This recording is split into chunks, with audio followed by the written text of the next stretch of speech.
Hey folks, it's Mike here. This is Meander Mile episode 4. As you know, this is not your regular Murder Mile episode. This is Meander Mile. This is one of these episodes that gives me a chance to kind of take a break so I can catch up with the rest of the series, because each episode is weekly, but it takes 8 or 9 days to do each episode. So this gives me a chance to catch up, but also it gives me an opportunity to do some stories that, for whatever reason, won't make it into probably a proper episode of Murder Mile because there's not enough information. So don't expect the usual great storytelling and sound effects and music. This is me giving you a guided walk through town, as I've done before. If you go to episode 1, that was Old Compton Street. Episode 2 was Covent Garden. Episode 3, which I've literally just recorded and just come straight here, was Chinatown, Gerrard Street. And this is episode 4. So this is Piccadilly Circus. World famous area. We all know it. We've all seen pictures of it. You've all seen the famous facades above. What you can do, because I'll be describing the locations if I can, but what I'll also be doing is I'll be posting pictures online so you can look at the pictures. They'll all be numbered. Or some clever people have done, they've started using Google Maps. So what you can do, I'll point you a link on Google Maps and you can follow me around. You can kind of, because I'll be saying I'm taking a left, I'm going past this street. So you can do that, it's good fun. And you'll get to see a street with actual people on it, because I'm on Piccadilly Circus now, and it's like a Saturday lunchtime, and it's a ghost town. There's a couple of cyclists, some policemen, very little is going on. It's really weird. Oh, anyway, just in case you don't know, Piccadilly Circus is located, it's just south of Soho, east of Mayfair, west of Leicester Square, and 1 street north of Pall Mall, but 2 streets north of Buckingham Palace, so it's right in the centre. And Chinatown, that we covered last week, we say last week, it was actually about half an hour ago. I'm in town, I might as well get it done. That's actually just 3 streets west, so we're not too far away.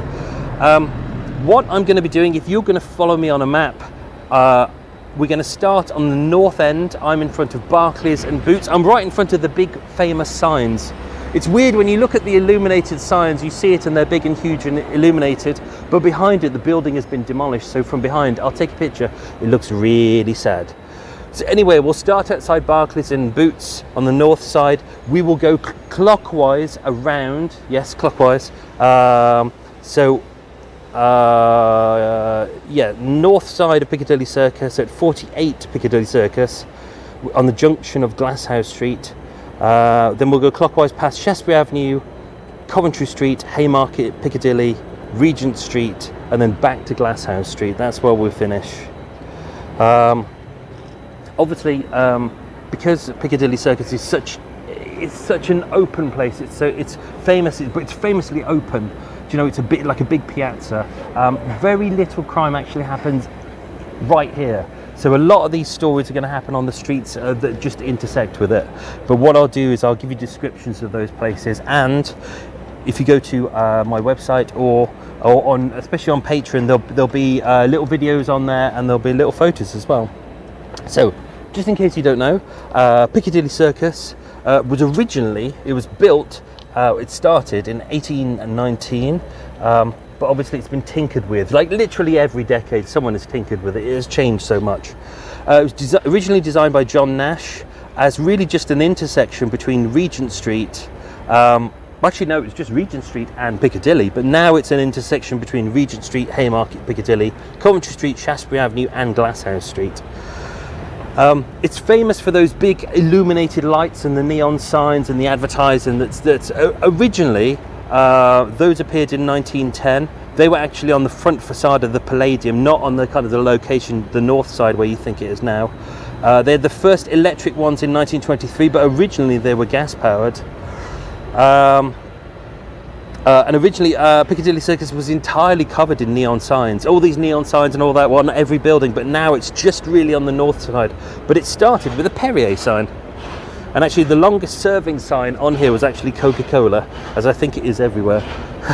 So Piccadilly Circus is a Latin word. It means circle, obviously. So if you look at Piccadilly Circus, you'll probably think, well, where's the circle?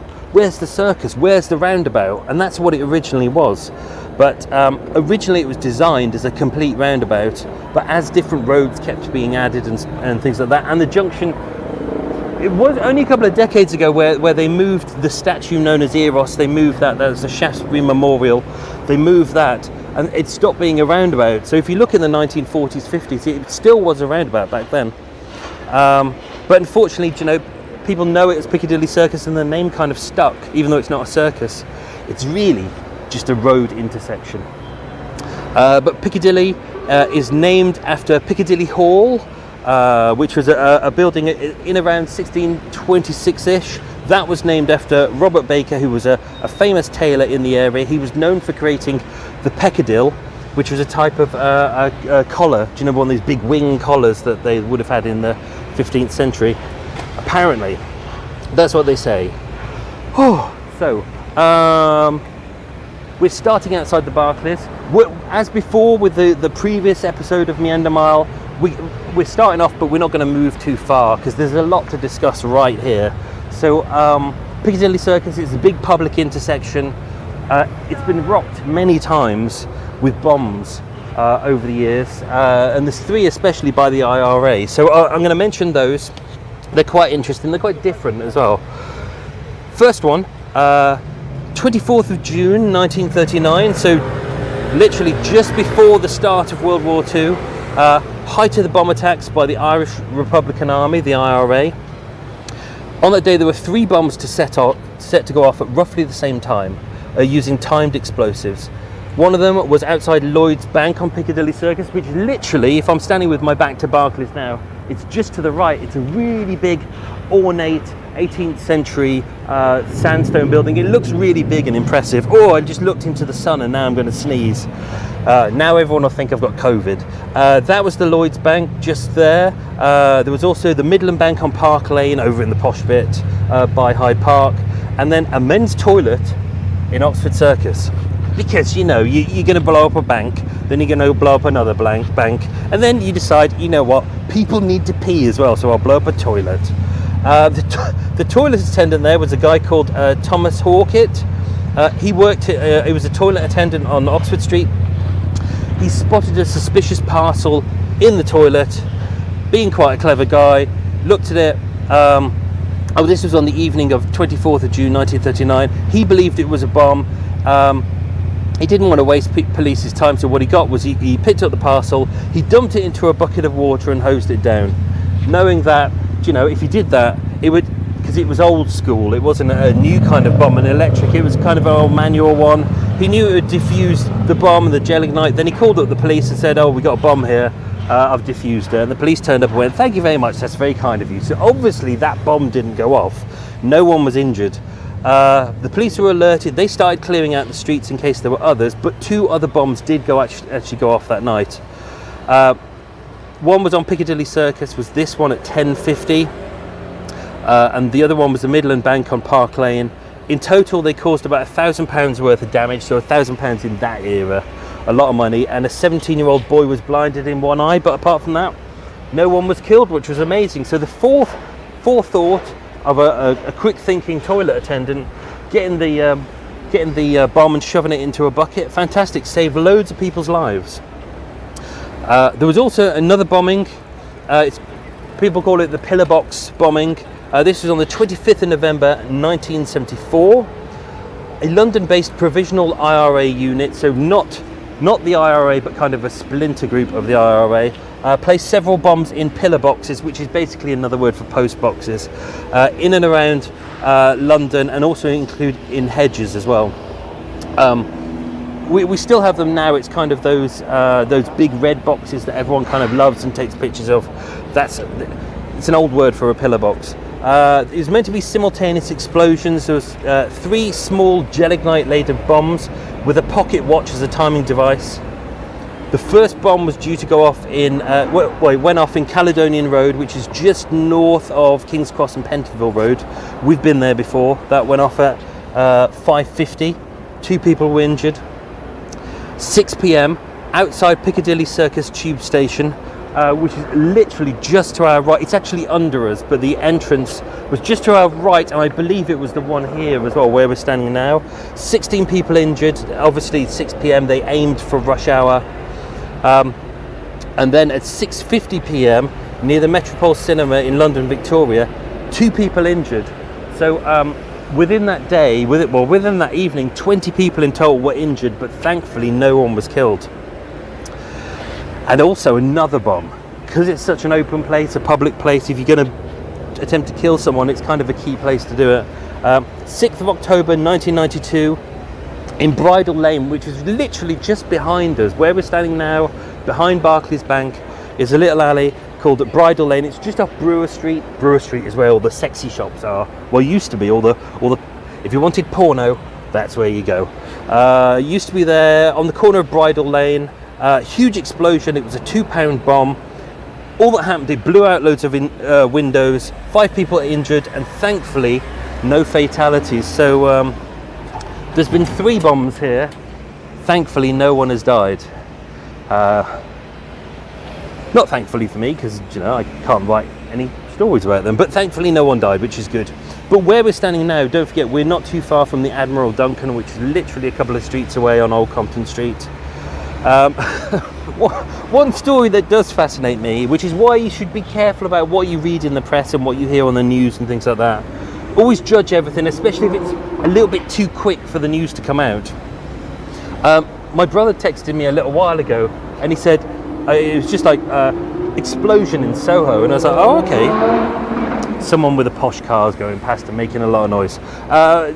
Text went, it's an explosion in Soho, and I was like, oh shit. So I checked the news, nothing on the BBC, but lots of different news outlets were saying big explosion in Soho, building destroyed, 5 people dead, 2 people injured so far, police at the scene, blah blah blah. And I was like, I was coming into town anyway, and I was like, it's Archer Street, shit. Archer Street's on my patch, where I do my murder mile, so I thought I'll check it out. So made my way into town, and on the bus, I couldn't get any more information. There's nothing from the BBC. They weren't reporting it at all, which is weird, because Portland Place, where the BBC is literally a couple of streets away, so they would have been first on the scene at least. Just nothing, there was nothing there. And the nearer I got there, the more these articles that said buildings destroyed started disappearing. And when I finally got to Archer Street, which is literally 2 streets away, got there were police there, a handful of police, no ambulances, a couple of structural engineers, and no rubble, no building destroyed, no nothing. And I went, what's wrong? I heard there was a massive explosion. And they went, no, it was an electrical fault. What happened, there was like some electrical cables underneath the pavement. It got really hot. It combusted, exploded, and basically buckled the pavement a little bit. So all these news stories that said building absolutely destroyed, people killed, people injured, when I actually got there, all that happened was a little bit of pavement was buckled. So that's why you need to be careful about these stories. When people report things too quickly, it's because they're so eager to get it done and get it to be the first to report it. But the problem is, quite often you don't get accurate information. So, going to take a little bit of a left. I'm walking left now. So in front of me is the Criterion Theatre, but I'm going to take a little bit of left. I'm going past Boots. I'm heading towards Shastri Avenue. God, it's so bright out today, it's almost impossible to see my notes. I'm using notes, as you might have known, but luckily I can wing some of this. If you're a big fan of films, we are just about to pass the gap on the corner of Piccadilly Circus and Shastri Avenue. It looks very posh, it's very modernised at the moment, but if you're a big fan of movies, you will notice that this was the location for the porno theatre in the film American Werewolf in London, where if you remember, they go in and they're watching a porno, and in there is an actress called Brenda Bristles. It's a very funny scene. Even if you don't like horror movies, check it out because it's very funny. It's like there's a couple in bed. This guy walks in and goes, "Oi, what are you doing? What are you doing?" And the lady goes, "I don't even know who you are." And he goes, "Not you, him." And he goes, I think he goes, "You've mistaken me for someone else." He goes, "Oh, I'm sorry," and just walks out. So it's a clumsy scene, but it's beautifully done. what we've got here, I'm going to take us over Shastri Avenue. Ooh, I'm going to get run over by the one car on the street. That's a miracle. I'm taking us into the darkness. So literally, I'm on the corner of Shastri Avenue right now, just outside Body World's exhibit, unfortunately, which is shut down now, I believe. So heading west up here is Shastri Avenue. We've kind of got Great Windmill Street just to our left, and you've got Archer Street and Old Compton Street heading up that way. Unfortunately, just past beyond the neon signs on the left-hand side of Shastri Avenue actually used to be the original location of Cafe Monaco. If that actually sounds familiar, it was the place where the Blackout Ripper actually met many of his victims. It was a nice kind of cafe, a kind of restaurant place you could hang out there, popular with servicemen. It was literally on the corner, but unfortunately it's been destroyed. And also just north as well, on the corner of Great Windmill Street, was actually the Salted Almond as well, which was it was the original location. Oh God, burps! The original location of the Trocadero, and it was in there that the Blackout Ripper took Greta Haywood, the victim who did actually survive him, the first one. Who survived the Blackout Ripper. So they went in there for a drink. That's just literally north of here.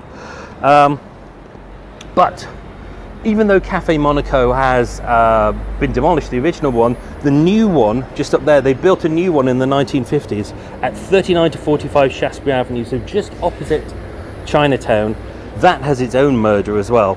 So it used to be called the Avalon Nightclub. That was around 2013. It's quite a tacky nightclub. Basically a place where unfortunately lots of wannabe rappers would hang out, drinking Cristal and basically being arseholes. It was on Boxing Day, 26th of December 2013. A party was being hosted called the Circle Christmas Day 7th birthday party, featuring DJs from Rise FM, an underground radio station based in London that was noted for playing grime and dubstep music. The club described itself as a cocktail lounge with live DJs every night. To be honest, I never went in there, because every time I went to go in, there was kind of a bit of an attitude there, and I was just like, sod this, I'd rather go to a good pub. So in there was a gentleman called Hassan Mohammed Omar Isman. He'd been seen earlier that night waving his money around. I think that's everything you need to know about him. He was waving his money around like he was a big-time gangster. There was a bit of an altercation in there over something incredibly trivial. 2 men shot him dead.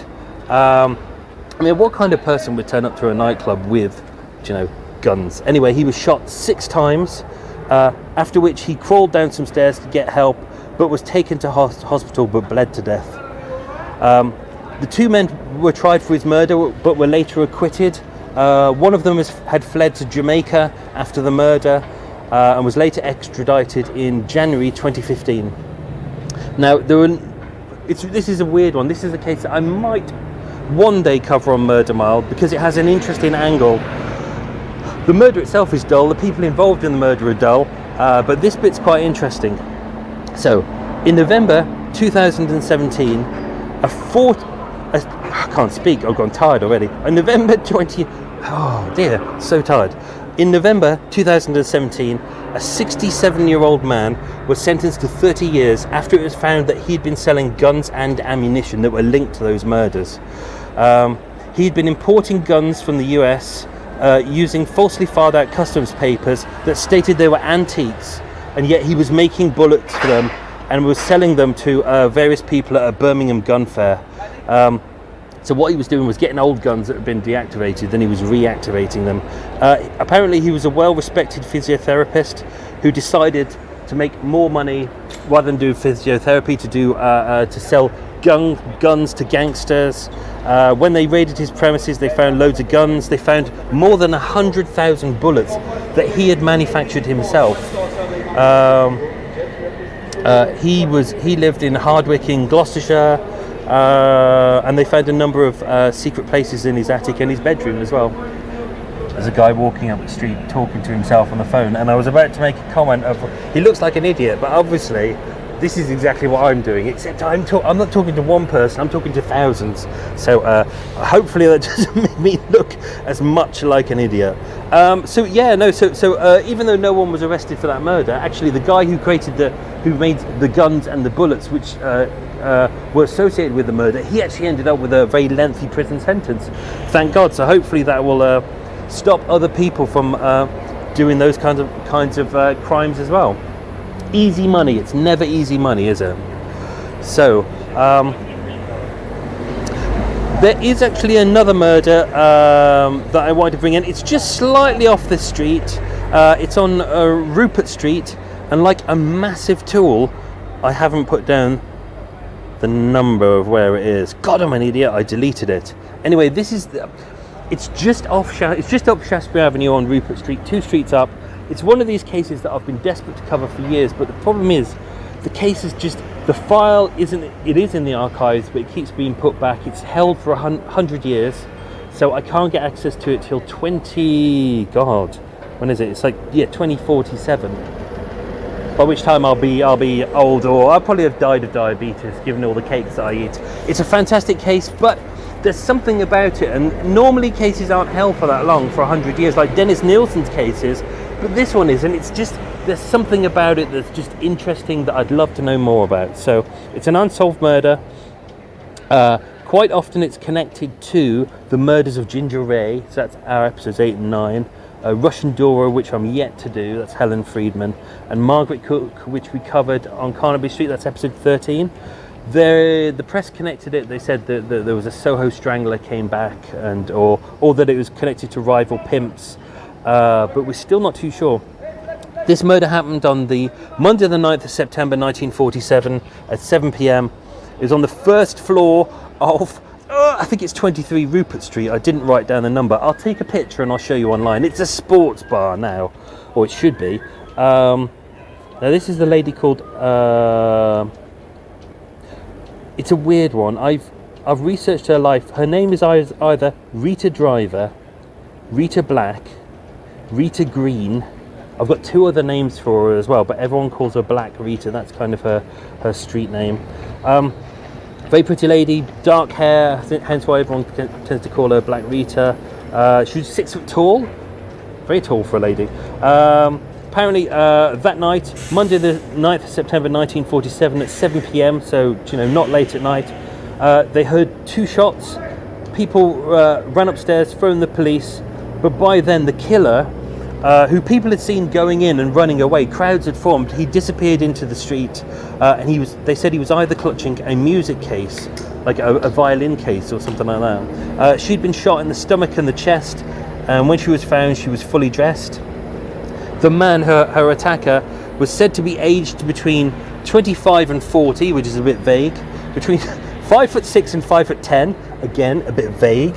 He was medium build, come on, that's about 1 billion people. Fair straight hair, wearing a dark suit, possibly dark tweed, with a grey trilby hat pulled over his eyes, black shoes, and carrying they say a black dispatch case or a musical instrument case. It is said that he had been seen entering the flat just a few moments earlier, a few paces behind her, and then the shots were heard. There's no signs of a struggle, no robbery, no argument, and because this was in an era, this is late 40s, so the police were 1930s, early 40s. There was a lot of corruption that they were involved in. They were taking a lot of bribes, so we got a new kind of police commissioner involved, and he was trying to cut down on bribery and things like that. So it is believed that Black Rita was a police informer, and that's why she was murdered. The other reason that she could have been murdered is, there was a lot of conflicts with various pimps happening around that point, and it is the other way is believed that she was probably with one set of pimps. She wouldn't go to the new set of pimps, therefore they killed her. It's, pimps regarded the sex workers really just as an acquisition, as money, as they didn't see them as human beings. Builders are up there and they're very noisy.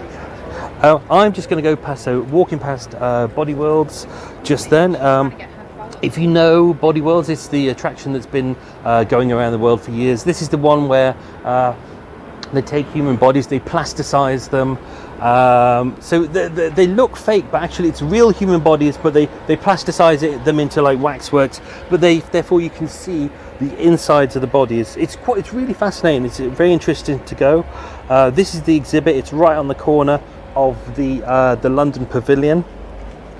Unfortunately, Gunther van Hagens, who's the guy who created this, he's got late stage Parkinson's at the moment, but he has said that when he does finally pass away, what he wants is his body plasticized and it placed in the front entrance here, welcoming people in, which I think it would be really good. Unfortunately, they announced very recently that Body World, because of COVID, is now going to be permanently shut. So yeah, this location is unfortunately no longer going to be here. So I've literally just walked onto the start of Coventry Street, right in front of the London Pavilion. We've been to Coventry Street before. There's a lot of locations that we've mentioned here before. Hope you can hear me. It might be a little bit windy here.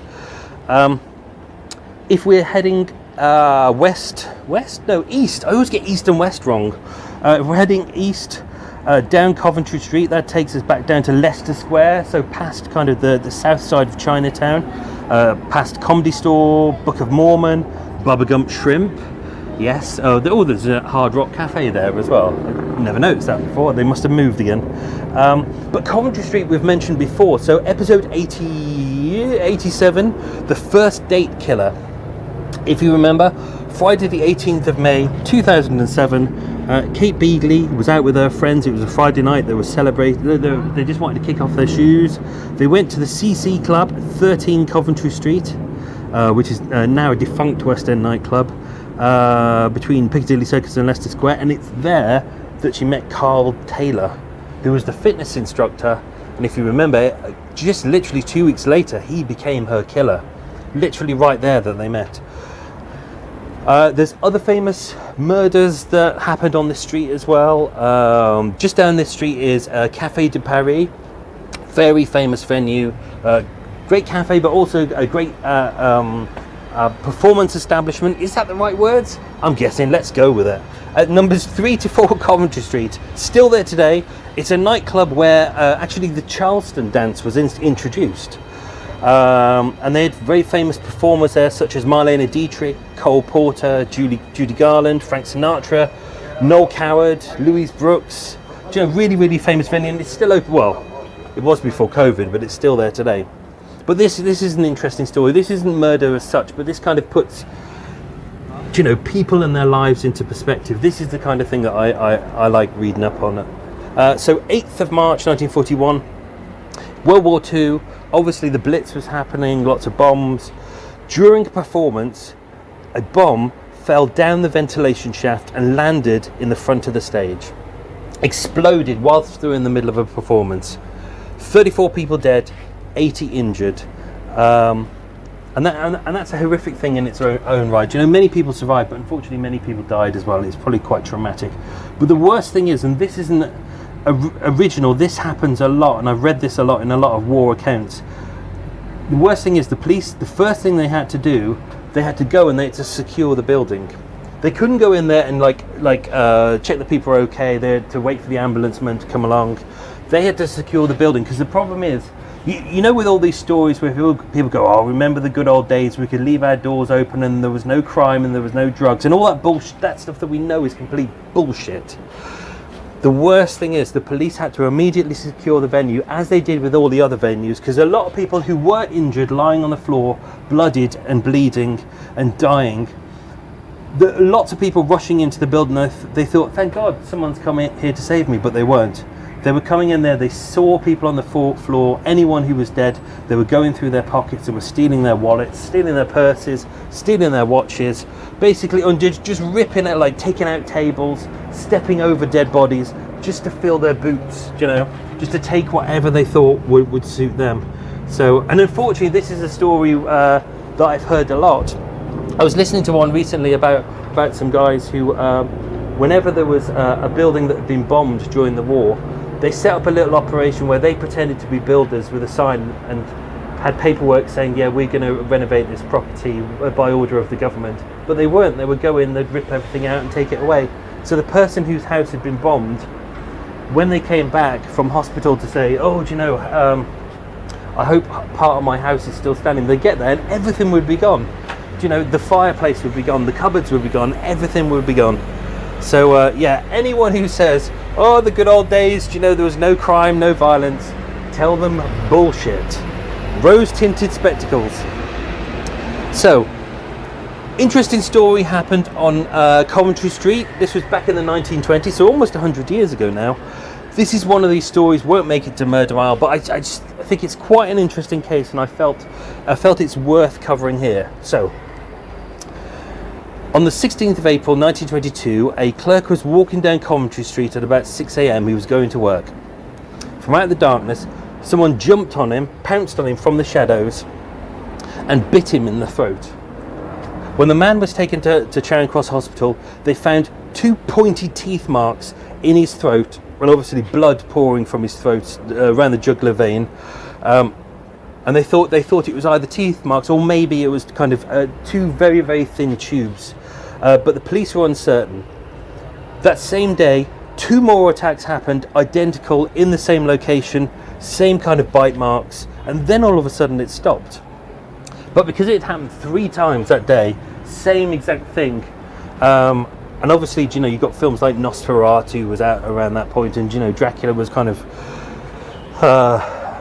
in focus. In focus, that's not even a word. It is a word. It actually caused a real kind of vampire hysteria around that point. People were like, oh my god, there's a vampire on the street. But obviously it wasn't. And it just disappeared, end of that day, never happened again. One final thing, Coventry Street, we've mentioned it before, just down here was actually one of the Lions Corner House tea rooms, one of the really nice tea rooms that we've heard about a lot, that were very good for women to go to. It was there that Elizabeth McClendon, remember the King of Greece's housekeeper? It was there that she watched the VE Day parade. Just post World War II, the big celebrations, she was in there watching the VE Day parade, and then later that day she was murdered. A weird one. Anyway, just while we're standing here now, if you're looking on the video, we're just on the corner of Shastri Avenue and Coventry Street. You'll see an original tour company thing where you can buy tickets to things, and you'll see the entrance to Piccadilly Circus Underground Station. I'm going to go outside the wind again because it's sunny, but it's really windy today. Interesting fact about Piccadilly Circus Station. Piccadilly Circus Station sits under Piccadilly Circus itself. It's one of the only stations on the network that entirely exists underground. When it was built in 1906, there was actually a surface level ticket office, but when the station was revamped in the 1920s, they entirely demolished it. So interestingly, even though the station is entirely underground, it is actually grade 2 listed. Oh, I coughed as I said the word listed. We've mentioned Piccadilly Circus many times before, and Piccadilly Circus Station. If you go back to episode 45, which is the Camille Gordon episode, I'll give you a little reminder of that. That actually happened literally 2 streets away on number 7 Archer Street. Lap dancing, well, it wasn't a lap dancing club, it was a clip joint called the Blue Bunny Club. If you remember, clip joints, not like lap dancing clubs where you see naked ladies and there's drinks. This is a club that doesn't have a liquor license, so it can't serve alcohol, doesn't have an entertainment license, so it can't play music, doesn't have a performance license, so it can't have naked ladies. Basically, it's a con. You walk in there, stupid men are lured in. It's like, come on in, see naked ladies, and you get in there, and then you go past a sign that says minimum £300 spend. You get in there, you realise there's nothing. You've got to pay your money, or otherwise you get beaten up. So Camille Gordon was working there. She was a hostess on the door, attractive young girl.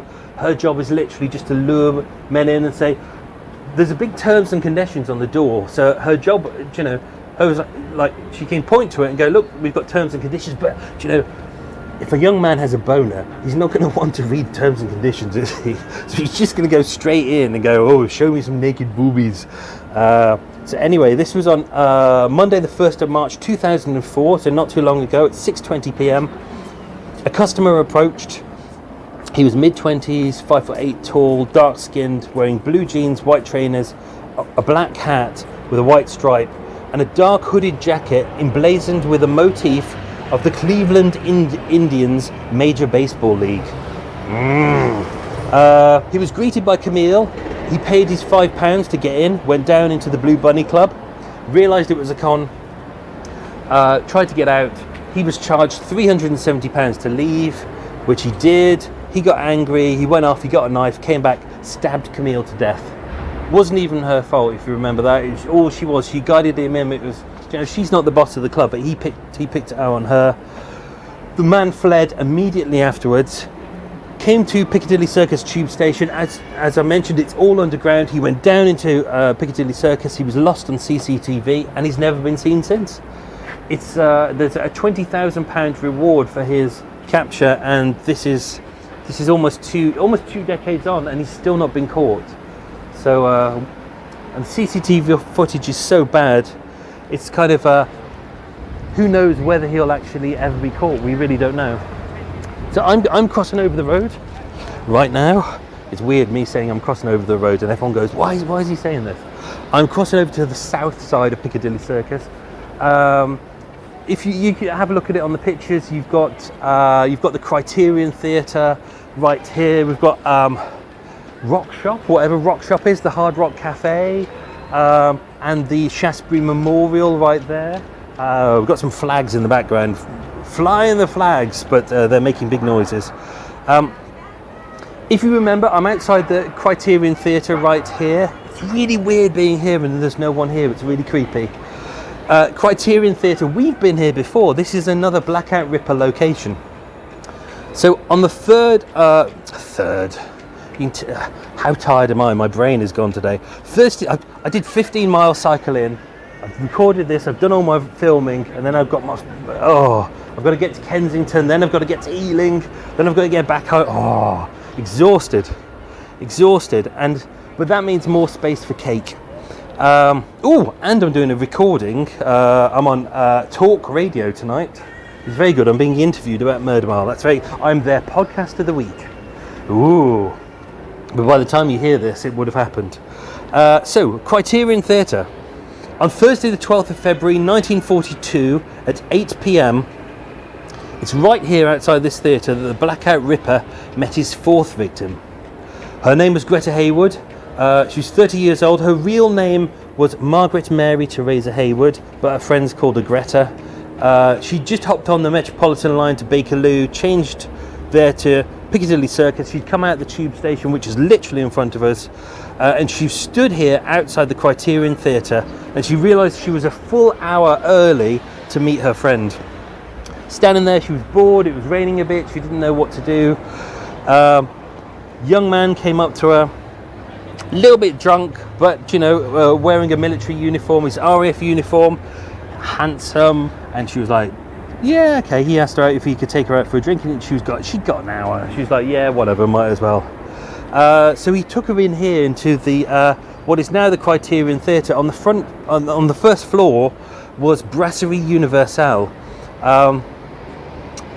This was a nice drinking venue that a lot of servicemen actually used. They went in there. It was a bit busy. They decided, you know what, let's go to the Salted Almond at the Trocadero, which is just literally 2 streets away. She said it was one of the worst dates she's ever had, that he was drunk and abusive, and he treated her really badly. Do you know, if you listen back to that episode, he kept flashing his money as if she was like a sex worker. I know that some of the Blackout Ripper's victims were, but she definitely wasn't. It's kind of ironic as well, because he led her back to here on Piccadilly Circus, but he took a back route, and the back route, whether she didn't know this venue or not, he took her on a back route, and the street behind here at 9 o'clock is St Albans Street. It's a really dark kind of, a bit bigger than an alley. He took her there, and if you remember, by the, what's it called, the boatman's cabin?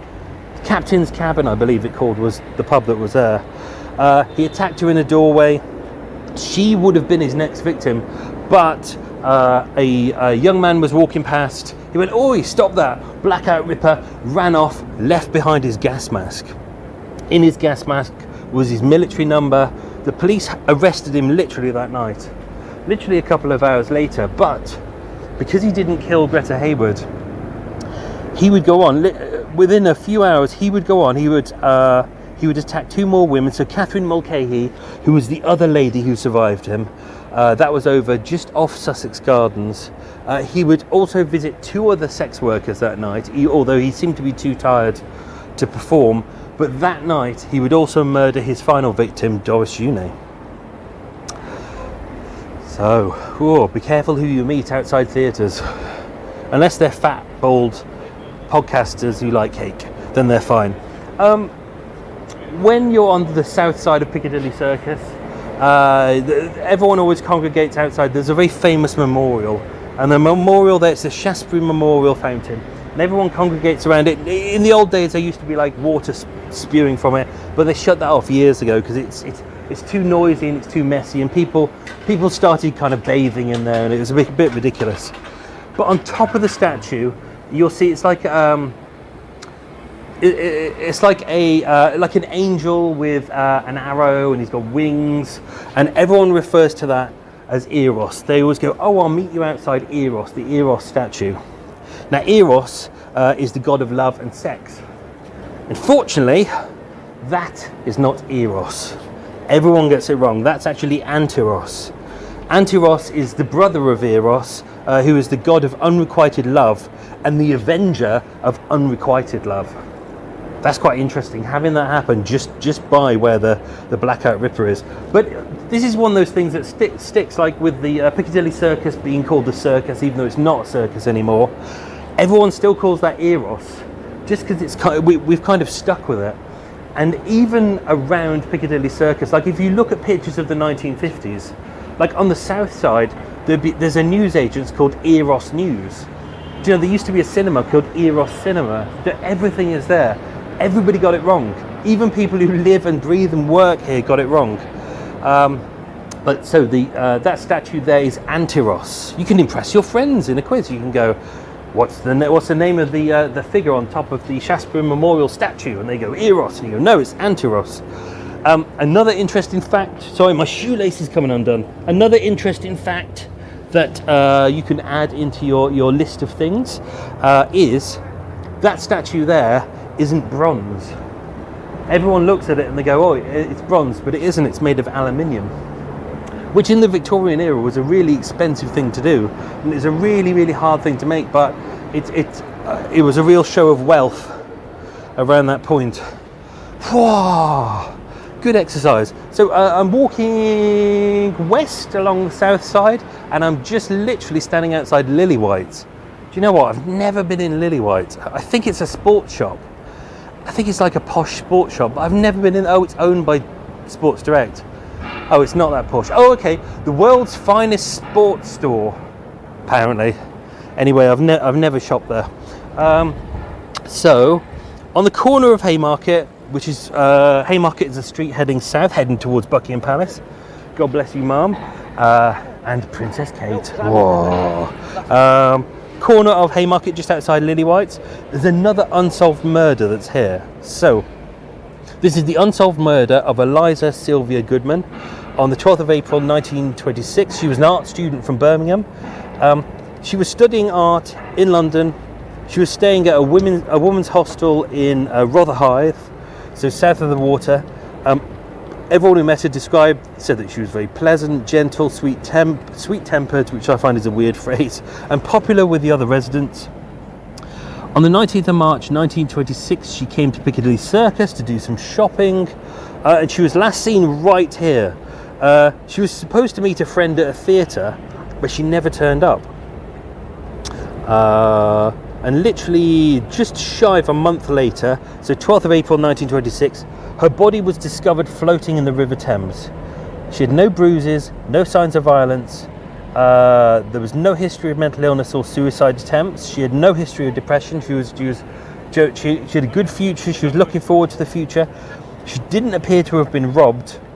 Pathologists said that she drowned, but no one can figure out how she ended up in the water or why it took so long to find her body. It's one of those stories. It's like she may have fell into the water, but why would, everyone who met her said she was quite a cautious girl. She wouldn't go, tiptoeing along a bridge. So yeah, it's a weird one. There's also another story that's weird here. This happened right on this corner as well. 29th of June 1924, outside of Lily White, so literally where we are right now. It's actually just slightly to the side of Haymarket, near the corner of Jermyn Street. This is where it gets weird. An unidentified French acrobat was found lying in the street. He'd been beaten to death. No one saw it happen. That same night, another French man was found on Eyre Street, which is literally 2 streets behind us. It's on the junction between Regent Street and Piccadilly. He was found there with his throat cut. That was the same night. No one's certain if these murders are connected. No one's certain whether one attempted to kill the other, or or whether there's another person involved. But it's 2 double murders that have never been solved. Very, very weird. So, I'm going to cross over the road now. Oh, that dust in my eye. That's really annoying. I'm going to cross over the road now, crossing over Haymarket. If I look south, I can see Big Ben. But we're not going to go that far today.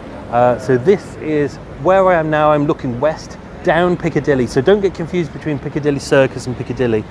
Piccadilly Circus is the junction, Piccadilly is the road, and this heads to Hyde Park. So this basically takes you right into Knightsbridge. As I'm looking down this way, there's loads of great museums. There's BAFTA, things like that. You go past kind of New Bond Street. Well, actually, it'd be Bond Street down there. But looking down this way, lots of Fortnum and Masons are down there as well. So this is kind of this is why, and the big Waterstones. Oh, I miss Waterstones. Anyway, just down here is a location from episode 20. Now, this is the location that everybody gets wrong. It's associated with, remember, Alexander Litvinenko, the Russian dissident who was poisoned with polonium-210. I mentioned one of the locations last time, which was on Shastri Avenue. That was the Shastri Hotel, literally just up there. He was actually murdered. The murder actually took place on Grosvenor Square, a hotel just off there. But this location is 167 Piccadilly. It's Itsu. It's a sushi restaurant. If you look at the press, you'll see pictures of it, and you'll see a picture of Itsu. But that's not where any of the murder take place. None of the attempted murders took place there either. What actually happened? This is how incompetent the press can be in so many levels. As you remember, 2 of Russia's most incompetent assassins, named Andrei Lugovoy and Dmitry Kovtun, poisoned Russian dissident and journalist Alexander Litvinenko with polonium-210. The first assassination attempt was meant to be at the headquarters of Arinis, just off Grosvenor Square. But that was a total disaster. That was the one where Alexander Litvinenko was like, they were like, have the green tea, have the green tea. And he was like, I don't want the green tea. And they were like, no, you must drink green tea. And he's like, I'm not thirsty. It's like, no, please have it. And it's like, he could clearly tell there was something wrong. They'd poisoned it. And they were very upset about that. So when that went wrong, they came into town, into Piccadilly. As mentioned, they'd gone to back to their hotel, the Shastri on Shastri Avenue. They tipped the polonium-210 down the sink, which radiated the room. The problem is they had it all on themselves and their clothes and everything they touched, and they actually left a trail of polonium-210 all over town. Because they were hungry, they went to Itsu, literally just around the corner. Itsu is right next door. It was literally next door to the Abracadabra, which was the club owned by the 2 David Wests. If you remember that episode, the father and son, one was really big and gregarious and wore pink suits, and the son killed him because he was being treated so badly. They went to his club, the Abracadabra. Before they did that, they went to Itsu, had some sushi. When all this was finally done with, they went around town and they found out that Itsu was oh, I've got a cough now. Itsu was massively radiated. Oh, I'm sorry. I've got dust in my throat. And have I brought a glass of water with me? A bottle of water? No. What they realised was that everything they had touched had been irradiated with polonium-210. So all of Itsu, they had to send in like the nuclear specialist to go and clean it out because it was just covered. It really makes you wonder why André Lugavoy and Covent didn't eventually die of cancer themselves, because they must have been massively irradiated as well. They did this 3 times. Who knows? Who knows? So that's just down there as well. And as mentioned, episode 42, the 2 David Wests, that was the Abracadabra Club. It's just down there. That was the club which, even though it was meant for blokes who were blokey blokes, there seemed to be a lot of statues of penises. It was very gaudy. Everything was very pink. It's formerly known as Hey Joe's, but they turned it into Abracadabras. And the son lived in a luxurious £1.2 million house on 8 Ormond Yard, just round the corner, and it was just there that he murdered his father. So, got another story to tell you on this one. This is one that probably won't come to Murder Mile. I've researched into it, and it just it's one of those stories that I just go, it just could be a bit pathetic. So, this is 14th of November 1927 at the Empire Club. So the Empire Club is just down Piccadilly Circus. It's at 125 Piccadilly. It's now known as the Piccadilly Club. A gentleman called Arthur Thomas Umfraville, that's an interesting name. He died under suspicious circumstances in the Empire Club on Piccadilly Circus on Armistice Night. If you have a look at this story, it's a very British kind of a murder. The manager of the club wouldn't let Arthur stay in the club because he'd had a bit too much to drink. So the manager threw a jug of cold water over Arthur because Arthur apparently insulted him. Arthur slapped the manager across the face and said, "How dare you, sir?" They struggled for a bit. Arthur tripped over, apparently, hit his head on the table, went unconscious, and then died. So it's not really a fight, just a bit of a contretemps. The manager was charged with killing Arthur by striking him with his fists, they say. He was tried for manslaughter on the 20th of January 1925 at the Old Bailey, but was found not guilty. Well, there you go. See, that's the problem, is sometimes when you get these cases and you read into them and you just think, oh, I'm not gonna do that one. It's just so dull, unless I can take the piss. So I'm crossing over the road now. I'm crossing over Piccadilly, and I'm heading to the corner of Piccadilly Circus, the western end. If you know London, it's the area where Tower Records used to be until Tower Records shut down. This is amazing. There's very few people, but there's a lot of police, which is great. Lots of police vans, lots of police patrolling, and police on horseback who are going to come through here very shortly. So I'm walking past the western underground entrance to Piccadilly Circus. If you're looking at the picture now, you'll see that there's a kind of a 7-foot tall blue box that's right there. It's tall. It's kind of it's kind of the width of a human being, but a very tall human being. And that's actually an old police call box. It's as one of my favourite words, it's grade 2 listed, as you probably mentioned. It dates back to 1935. Police call boxes, there'd be a little phone in there. So before the days when police had walkie-talkies, basically the police could go there and go receive messages or make calls. That was because prior to that they just had to use a whistle. So it's a police call box. It's grade 2 listed. It dates back to 1935. It's one of only a few that still survive. And literally, so just past the entrance on the western side to Piccadilly Circus. God, the sun's really bright today. It's nice. Just outside where Tower Records is, you'll see lots of ticket booths here because they're always trying to fob people off with tickets to go and see shit shows that no one wants to watch. But this is actually a location where we've mentioned many times before, because many hellos and goodbyes have happened here. There's no murders at this point, but there's lots of hellos and goodbyes. So I'm going to go through a few and see if you recognise them.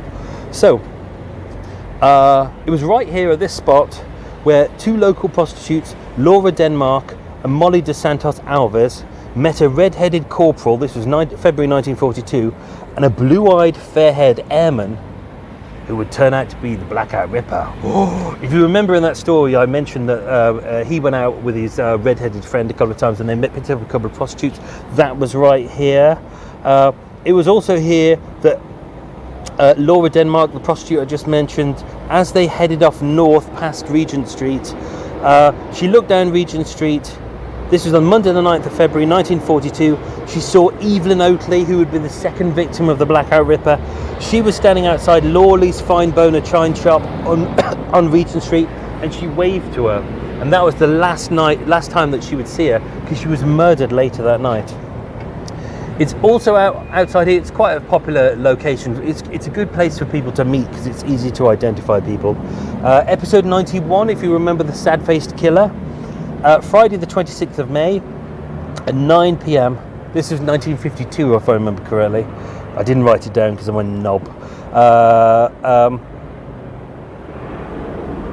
The sad-faced killer, Donald, what was his name? Can't remember. I didn't write that down anyway. He said goodbye to his cousin Margaret.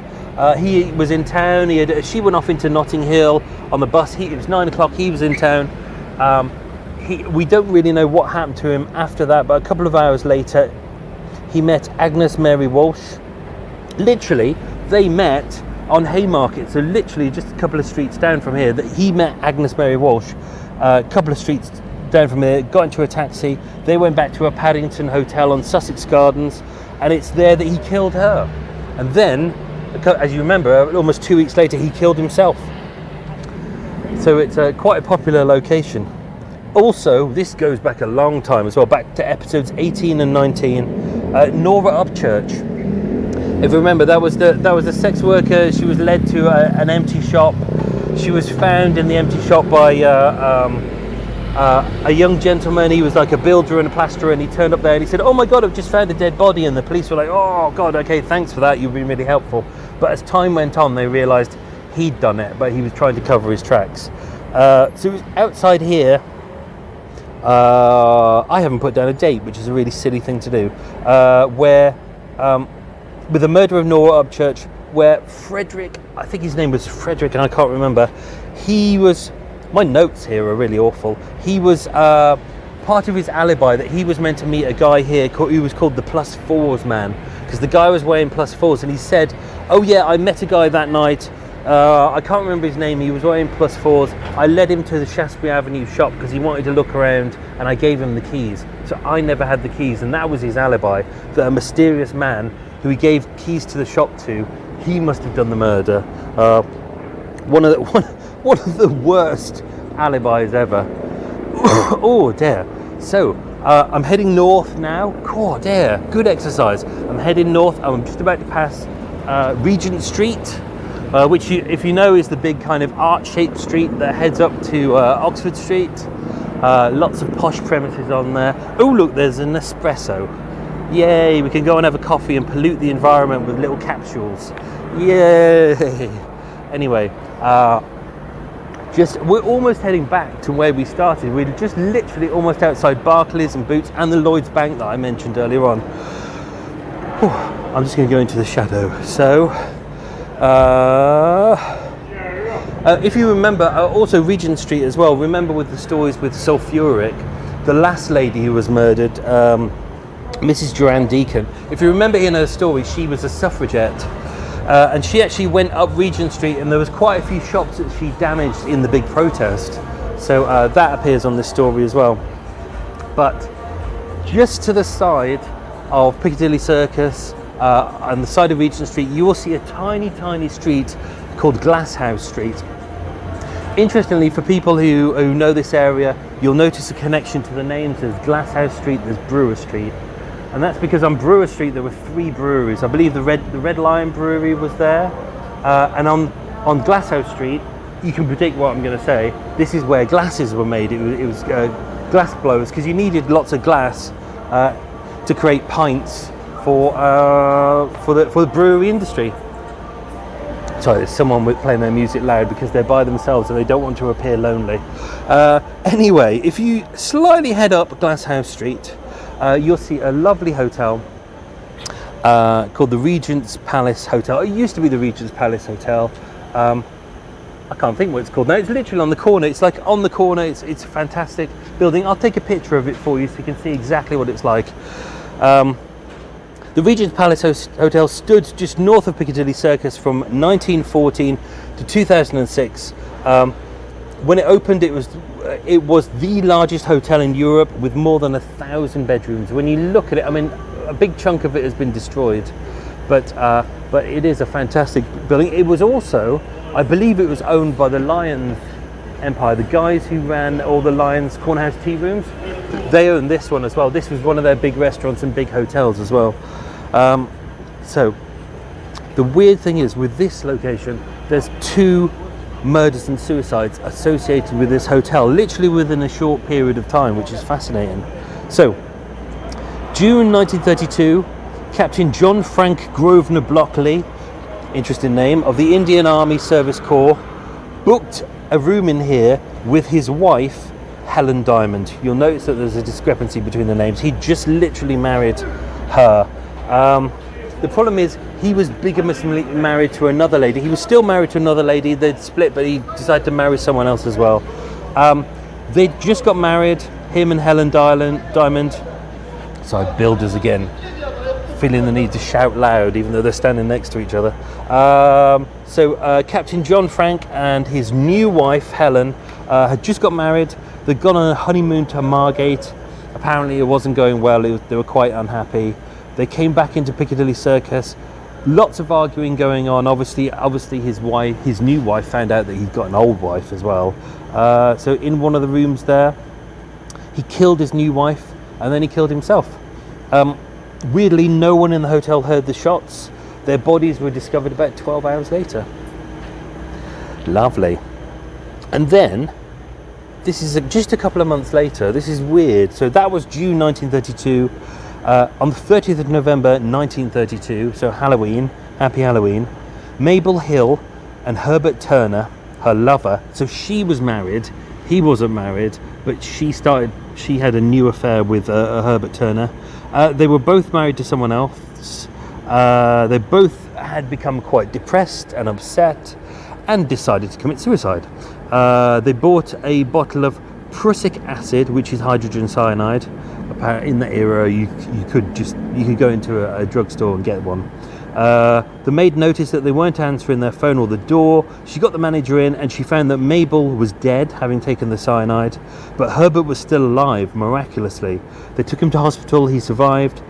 As his suicide was unsuccessful, he was found guilty and given a life sentence for her murder and for his suicide, because that was illegal then as well.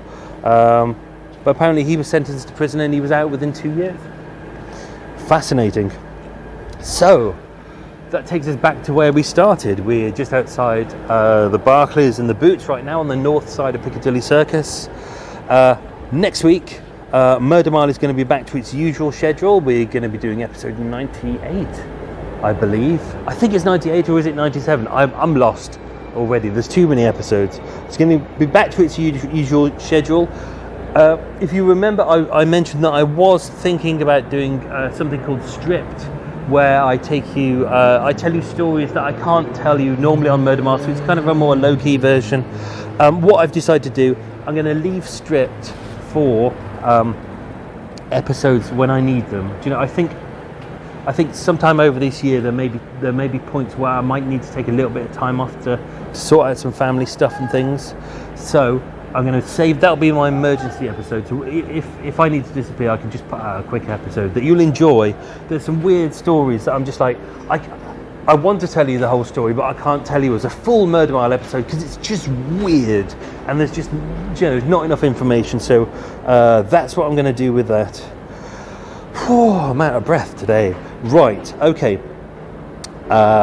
Before we go, I just wanted to say thank you to my new Patreon supporters, who are Deborah Caps Cassidy, I hope I pronounced that correctly, Amy Graham, and Anne I knew I'd get this wrong. And Anne Ibadullah. Anne Ibadullah. See, it's not a difficult name, so I've got it now. Anne Ibadullah. Why did I get that wrong? That's so weird that I would get that wrong. So that's that. I just want to say one extra thank you to, it was here, very kind gentleman that sent me a donation to keep Murder Mile alive. That was Darren DeRosa. Thank you, Darren, that was really kind of you. Obviously, that, as you mentioned, £19.99 for cake, 1p towards your gym membership. Obviously that gym membership is not going to happen. So thank you, Darren, that's incredibly kind of you. Thank you to everyone who's listened to Murder Mile. That was a slightly longer episode, but in it we've basically just we've barely walked a couple of how long have we walked? We've probably walked about 600 feet, if that. It's a circuit around Piccadilly Circus. You can see all of it from here. Anyway, I'm going to post some pictures online so you can see that. And I look forward to your company next week when we return back to the regular episode of Murder Mile. Thank you very much. Have a safe day. Be good. Bye.